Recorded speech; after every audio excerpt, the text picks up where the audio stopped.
Hello, it's Sunday, and on Tuesday this week we had lunch with some friends of ours in Leamington Spa.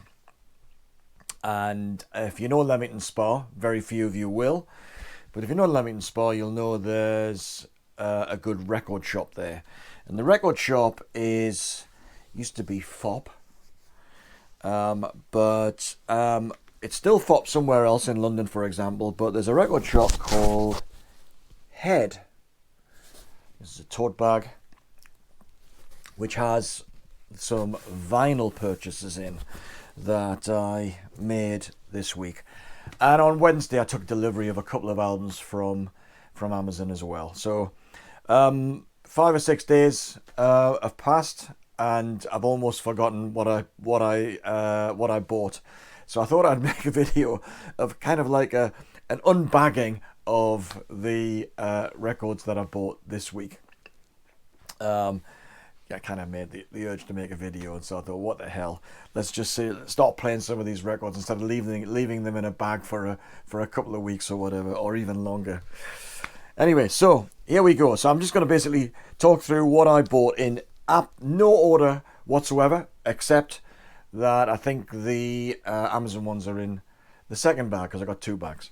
So here we go. So the first one that I bought, hopefully it's kind of interesting, is that what does a record buyer in his 60s or her 60s buy when all the major artists and all the major bands, they already have the albums either on vinyl or CD. So what do you end up buying when you've got this urge to spend money and you don't really spend money on much else except records? So what do you buy? So you buy some crazy stuff. But anyway, so we'll see. Maybe not so crazy this time, but we'll see. Right, the first one is Craig Armstrong. Now, there's a Craig Armstrong album I've got somewhere here. Just bear with me a second. Where is it? Craig Armstrong. See if I can find it. I'll eventually come back. Hang on a second. Here we go. Right. Eventually. I've got this album called Craig Armstrong, It's Nearly Tomorrow. And this is an absolutely fabulous album. This one's sealed because I realised only last week that I've got a second copy, and I've been playing that one, and I forgot that this one was also bought, obviously at a different time and is sitting in the ranks. But Craig Armstrong kind of does like neoclassical, kind of soundtracky type stuff, a little bit of ambient, influenced by some of the kind of more electronica of more recent years that has been part of the kind of the dance scene. But this is pretty down tempo stuff, it must be said. But he writes songs as well, and in this particular album here, he's got some absolutely fantastic guests. Craig I think he's from Glasgow, Scottish, I think, which he would be if he was from Glasgow. But he's also got Jerry Burns, who's a female singer from Glasgow, or from Scotland as well, sings on a couple of the tracks. Kate O'Halloran, who I don't know, but nice voice too. Suede's Brett Anderson sings on one track called Crash. It's beautiful. Brett Anderson's voice is pristine it's fantastic. James Grant from Love and Money, and the Blue Nile's Paul Buchanan, who sings on a couple of tracks. Amazing. Anyway, I was just listening to this just last week, or the week before, and I thought, what a fantastic album. So when this one showed up on the racks for £11, no brainer. Got no idea what it's like, other than I hope it's going to be as good as the other one. So that's Craig Armstrong. What else did I buy? Soundtrack, £10. The Manchurian Candidate from 1962, David Amran's Manchurian Candidate. Nice cover, really nice cover. It's a gatefold, still sealed, so I don't know what's in it. You've got Sinatra there as well on the back, so that's going to be interesting. quite a few soundtrack type things in this collection that I picked up this week, because it's kind of the sort of things that I buy in a flurry from time to time. Here's another one, The Motorcycle Diaries, music composed by Gustavo Santaolalla. Well, I don't know if that's right. Why did I buy this one? Because it's proper soundtrack, so it's not just collections of hits by other artists. It's proper soundtrack stuff, and I imagine it's going to have quite a bit of acoustic, maybe Buena Vista Social Club type vibe to it as well. So I thought that's a no-brainer for £11. So another soundtrack, The Motorcycle Diaries. This one, incredible, £4. Nick Laird Clowes, original score for Marianne and Leonard Cohen, Words of Love. For £4, I love Leonard Cohen, and that's going to be certainly interesting. At £4, you can't even get a CD for that, so that's brilliant purchase. Here's a guy I saw several times back in the day, but never really warmed to him so much in his post-Clash years. But this was, again, no-brainer. A double album, Joe Strummer. And it's a collection. It's got a live version of I Fought the Law, Coma Girl, Johnny Appleseed, Mondo Bongo, and a version of Redemption Song. And it's also got a version of The Clash's, I don't think it's a Clash, it was a cover, wasn't it? Jungle Partner? Can't remember. Dark Horse Records, £14 for a double album, Joe Strummer. Definitely be giving that a play later today. And the last one from the first bag, nothing else in there, another soundtrack, The Man with the Golden Arm, Elmer Bernstein. Quite like Elmer Bernstein, although this stuff is of kind of 50s, 60s vintage. It's a little bit over the top, but this one is, my understanding is that it's, and I've got this on CD, it's part of a collection somewhere else, but this one's kind of got a bit of a jazz vibe to it as well, so that's definitely worth having a go at for £8. What the hell. And here we go in the second bag. Another brilliant neoclassical stroke soundtrack artist, Max Richter. I've got just about everything by Max Richter, and the truth be told, I may already have this, but for £9 it's worth a punt. I'd hate to think that I got home and this was the one thing that I hadn't bought, and it was only available. It was available for only £9. Music from Black Mirror, Series 3, Episode 1, and of course Black Mirror, for those who know, great series. Next one looks like a double album. Yes, it is. The Crimes of Grindelwald. Grindelwald. I don't know this series at all. I've been to Grindelwald a couple of times in Switzerland. But it's music by James Newton Howard, who's a very, very famous composer. I expect this one will also be a really good listen. For £11 for a double album, what the hell? Forgive me for semi-blaspheming, but there you go. Something quite different. For £10, Dr. Feelgood, live 1990. So this has got, it hasn't got the sadly now departed Wilco Johnson on it because it's 1990 and it long left the band, probably about 12 years earlier. But great live band. Some absolute classics on this one. This is a Record Store Day collection release, probably from last year or earlier this year. But you've got Back in the Night, Roxette, She's a Wind Up, Milk and Alcohol, See You Later Alligator, Down at the Doctor's, which was a great track as well. Yeah, great, absolutely great. I'm sure that's going to be fabulous. And so that's my purchases from FOP.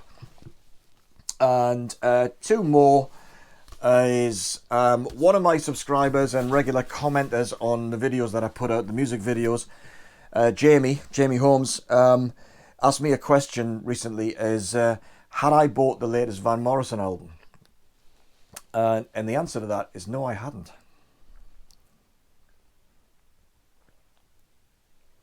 Cheers. I'm still working my way through the previous album to this one, which was called The the last record project. This one, he's been absolutely vilified for. Let's have a look at the cover. Okay, so you've got listing of the tracks and all the musicians, listing on the tracks on the back. This is his COVID protest album, is my understanding. Now, those of us who've been, those of us who've been following all the COVID and government responses over the past 2, almost 3 years now, will know that it's an absolutely toxic topic. A lot of friendships have been broken over it. There's a lot of suspicion.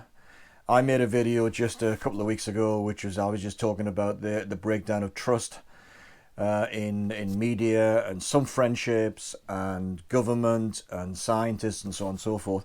But Morrison is being vilified for this album because he was asking some really uncomfortable questions, and he's been criticised. I've heard it said that he's really hostile to the whole COVID thing because he wasn't able to go out there and gig because of the lockdowns and all the restrictions and so on, and their travel restrictions and so on and so forth. I don't buy that for a second. He must be a multi-millionaire by now. He doesn't need to gig other than the desire to just get out of the house and do something fun with some friends. Although Van Morrison, as you know, is not synonymous, not normally synonymous with having a fun time.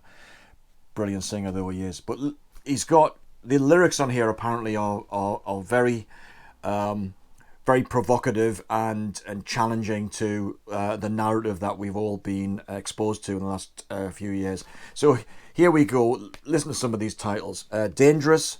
Don't know what that's about. What's it gonna take? Fighting back is the new normal. Fodder for the masses. You can guess what that is. It can't go on this way. Sometimes it's just blah blah blah. Money from America. Not seeking approval. Damage and recovery. Nervous breakdown. Absolutely positively the most. Don't quite know what that is. I ain't no celebrity. Fear and loathing in Las Vegas and pretending. So that's going to be interesting. I will definitely work my way through that one because I love Van Morrison's music. And the last LP. Oh, hang on. Yeah, I've got something else in this bag as well. I've already got this album on CD, and this is an artist I've grown to love in the last 20 years.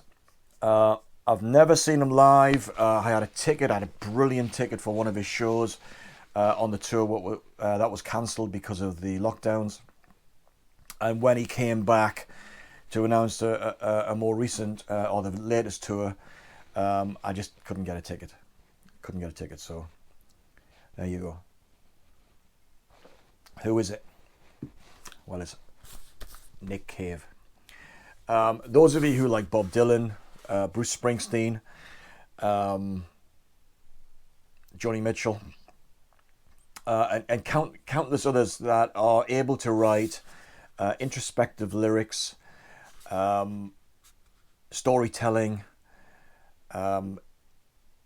all of them are not afraid of using sparse instrumentation and silences in their music.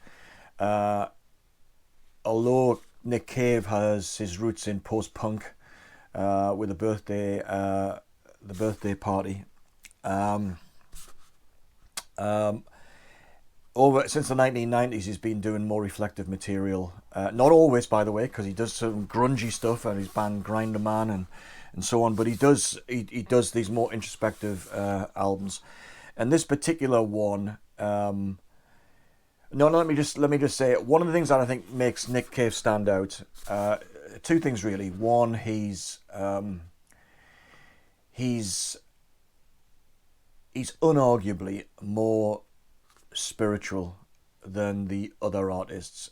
He writes seemingly from deep personal reserves of depression, anguish, and loss, because it's only a few years ago that he lost one of his sons, an absolute tragedy, grown-up sons.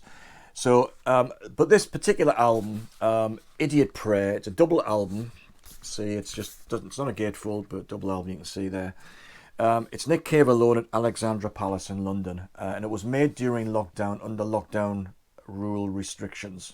Yeah, so he's everyone's kind of wearing masks. There's no audience. There's only the technicians in support of him performing a whole load of his just wonderful songs. Brompton Oratory, the Spinning Song, the Mercy Seat, Waiting for You, Are You the One That I've Been Waiting For, Jubilee Street, Higgs Boson Blues, Into My Arms, the Ship Song, and several others.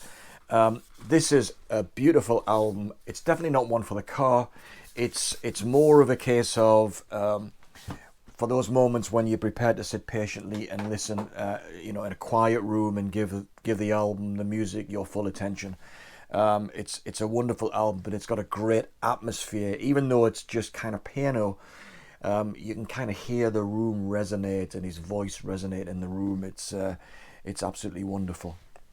So yeah, Nick Cave, a very much loved artist by this music lover.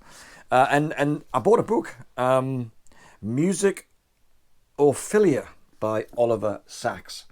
Now, Oliver Sacks, famously a psychiatrist, famously wrote a book called "A Man Who Mistook His Wife for a Hat," and there were several volumes of his writings over some of his patients in mental institutions and in some kind of one-to-one therapy that he practiced. He wrote a brilliant autobiography.